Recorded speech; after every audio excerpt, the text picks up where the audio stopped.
Hello, welcome back to our channel cozy hobbies. ഇന്നത്തെ video പഴം വെച്ചിട്ടുണ്ടാക്കാൻ പറ്റിയ ഒരു അടിപൊളി സ്നാക്കാണ്. അതിനായിട്ട് ഞാൻ അവിടെ 3 പഴമായിട്ട് എടുത്തിട്ടുള്ളത്. ഇനി നമുക്ക് ആദ്യം തന്നെ ഈ പഴം പുഴുങ്ങിയെടുക്കണം. ഈ പഴം പുഴുങ്ങിയെടുക്കുന്ന സമയം കൊണ്ട് നമുക്കിതിലേക്ക് ഒരു മിക്സ് റെഡിയാക്കി എടുക്കാം. അതിനായിട്ട് ഞാനൊരു പാന് അടുപ്പത്ത് വെച്ചിട്ടുണ്ട്.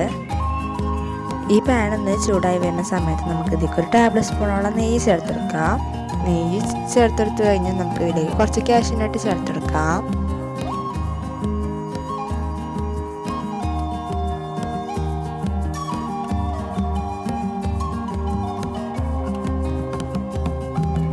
ഇനി നമുക്ക് അടുത്ത ആട്ടിലേക്ക് ഉണക്കമുന്തിരിയാട്ടോ ചേർത്തെടുക്കുന്നത്.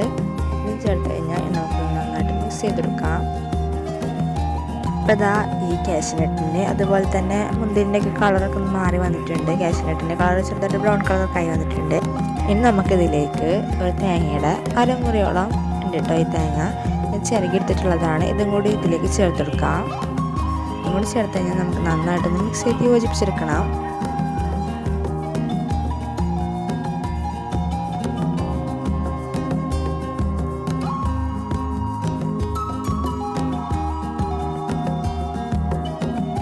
അപ്പോൾ ആ തേങ്ങയുടെ കളറും ഏകദേശം ബ്രൗൺ കളറൊക്കെ ആയി വന്നിട്ടുണ്ട്. നമുക്ക് അടുത്തായിട്ട് ഇതിലേക്ക് പഞ്ചസാര 2 ടേബിൾ സ്പൂണ് പഞ്ചസാരയും അതുപോലെ തന്നെ 2 ഏലക്കായും കൂട്ടിയിട്ട് പൊടിച്ചിട്ടുള്ള കേട്ടോ ഇതും കൂടി ചേർത്തെടുത്ത് മിക്സ് ചെയ്ത് യോജിപ്പിച്ചെടുക്കാം.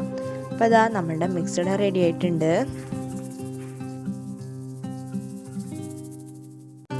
അതാ ഇത് നമ്മൾ നേരത്തെ എടുത്തിരുന്ന പഴം വേവിച്ചിട്ടെടുത്തിട്ടുള്ള കേട്ടോ. നമുക്കിത് ഒരു സ്പൂൺ എന്തെങ്കിലും വെച്ചിട്ട് ഇതുപോലെ നന്നായിട്ടൊന്ന് ഉടച്ചിട്ടെടുക്കാം.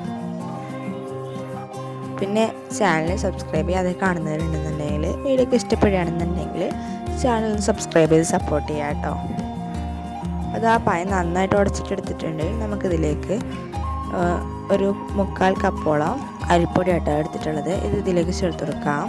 ഞാനിപ്പോൾ ഇത് മുഴുവനായിട്ട് ചേർത്തിട്ടില്ല, ലാസ്റ്റ് ചേർക്കുന്നുണ്ട് കേട്ടോ. ഇനി നമുക്ക് ഇത് കൈ വെച്ചിട്ട് നന്നായിട്ടൊന്ന് കുഴച്ചെടുക്കാം. അതാ ഞാൻ നേരത്തെ ബാക്കി വെച്ചിരുന്ന അരിപ്പൊടിയും കൂടി ഇതിലേക്ക് ചേർത്തെടുത്തിട്ടുണ്ട് കേട്ടോ.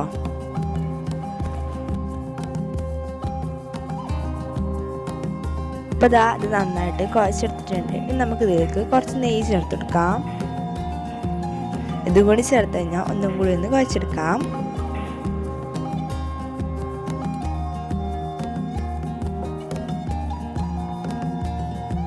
അപ്പോൾ അത് കുഴച്ചെടുത്തൊക്കെ കഴിഞ്ഞിട്ടുണ്ട്. നമുക്ക് വീഡിയോയിൽ കാണുന്ന പോലെ ഓരോ ബോൾസ് ആക്കിയിട്ട് എടുത്തിട്ട് ഇപ്പോൾ ഒന്ന് പരത്തി കൊടുക്കാം. പരത്തി കഴിഞ്ഞാൽ പിന്നെ നമ്മൾ റെഡിയാക്കി വെച്ചിരുന്ന ഈ തേങ്ങയുടെ മിക്സ് ഉണ്ടല്ലോ, അത് കുറച്ച് നമുക്ക് ഇതിലേക്ക് ചേർത്ത് കൊടുക്കാം കേട്ടോ. തേങ്ങയുടെ മിക്സ് ഇതുപോലെ വെച്ച് കഴിഞ്ഞാൽ വേറൊരു ബോളും കൂടി ഇതിൽ നിന്ന് എടുത്തിട്ട് ഇതിൻ്റെ മുകളിൽ വീട്ടിൽ കാണുന്ന പോലെ ഒന്ന് ചെയ്തെടുക്കാം. ഇതുപോലെ ഓരോന്നും ചെയ്തെടുക്കണം കേട്ടോ.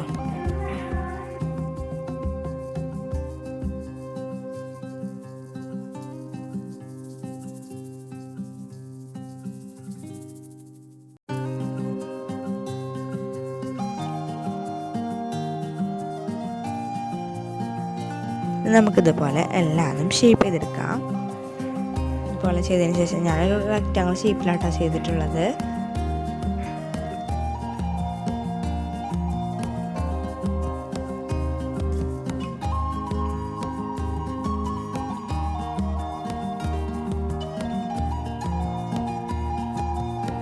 അപ്പോൾ ഇതെല്ലാതും ഷേപ്പ് ചെയ്തെടുത്തിട്ടുണ്ട്. ഇനി ഞാൻ ഒരു പാന് അടുപ്പത്ത് വെച്ചിട്ടുണ്ട്.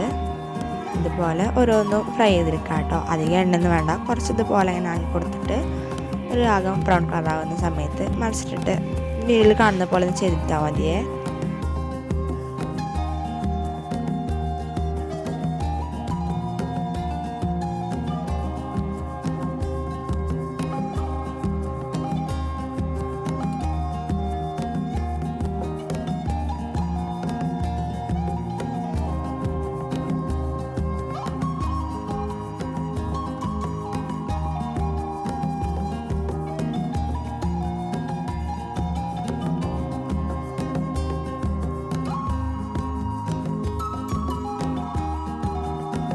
ഫ്രൈ ചെയ്തും കൂടി കഴിഞ്ഞാൽ നമ്മുടെ സ്നാക്കുകൾ റെഡി ആയിട്ടുണ്ട്. അപ്പോൾ എല്ലാവരും ട്രൈ ചെയ്ത് നോക്കുക. വീഡിയോ ഇഷ്ടപ്പെട്ടാൽ ലൈക്ക് ചെയ്യാനും ഷെയർ ചെയ്യാനും സബ്സ്ക്രൈബ് ചെയ്യാത്തവരുണ്ടെങ്കിൽ സബ്സ്ക്രൈബ് ചെയ്യാനും വേണ്ടിയിട്ട് മറക്കല്ലേ. ബൈ.